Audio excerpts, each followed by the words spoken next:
emergency powers ng ating presidente, ito ay nakalagay mismo sa ating saligang batas, specifically under Article 6, Section 23, Paragraph 2 ng Konstitusyon. Sa gitna ng tumitinding fuel crisis sa buong mundo na nararamdaman na rin sa bansa, nagdeklara ang Pangulo ng National Emergency. Ito ay matapos lagdaan ang isang batas na nagbibigay sa kanya ng emergency powers. Ayon kay Attorney Jennifer Arlene Reyes, isang constitutional law book author at law professor, ang hakbang na ito ay naglalayong mas mabilis na matugunan ang krisis dahil ang ehekutibo ang may direktang access sa impormasyon at resources para sa agarang implementasyon ng mga solusyon. Ipinaliwanag nito na ang emergency powers ay nakasaad sa saligang batas ng Pilipinas, pero ang kapangyarihang ito ay hindi likas o inherent sa Pangulo.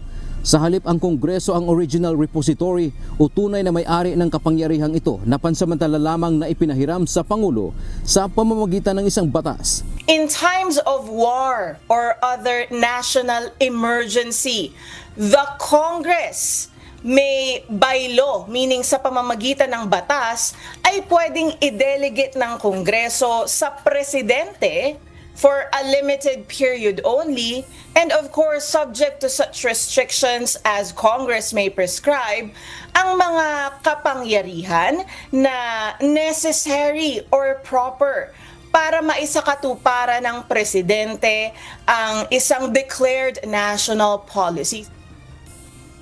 Dahil sinertipikahan ng Pangulo na urgent ang nasabing bill, mabilis itong naipasa ng hindi na dumaan sa karaniwang matagal na proseso ng tatlong pagbasa sa magkahiwalay na araw. May mga limitasyon o hindi absolute ang kapangyarihang ito.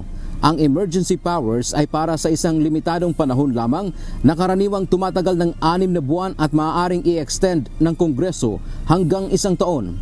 Maaaring makialam ang Korte Suprema sa ilalim din ng konstitusyon kung may aligasyon ng grave abuse of discretion o kung ang mga aksyon ay hindi na naaayon sa saligang batas.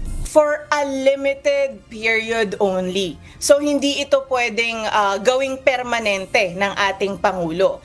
It will be for a limited period only and subject to the restrictions as Congress may prescribe. Saan ito makikita? Dapat nakalagay ito doon sa batas na magbibigay ng kapangyarihan sa presidente to exercise such emergency power. Nilinaw din ni Attorney Reyes na iba ito sa Commander-in-Chief powers na nakasaad sa Article 7, Section 18 ng 1987 Constitution. Ang emergency powers ay binibigay ng Kongreso sa presidente, right? On the other hand, ang Commander-in-Chief powers, hindi kailangan ng delegasyon from Congress. Ang presidente ay binibigyan ng kapangyarihan diretso ng saligang batas na mag-call out ng mga armed forces para isuppress ang lawless violence, invasion, or even rebellion. Hindi kailangang kasangkapanin ang militar sa paggamit ng emergency powers lalo na't wala namang nagaganap na rebelyon o pananakop sa kasalukuyan. Ang pinakahuling halimbawa ng paggamit nito ay ang Bayanihan Act noong panahon ng pandemya ng COVID-19. Sa kaso ng David versus Arroyo, nilinaw ng Korte Suprema na kailangan ng malinaw na delegasyon mula sa Kongreso bago makialam ang Pangulo sa mga pribadong negosyo. Pinasa ng Kongreso ang Bayanihan Act noong tayo ay nagkaroon ng COVID-19 pandemic.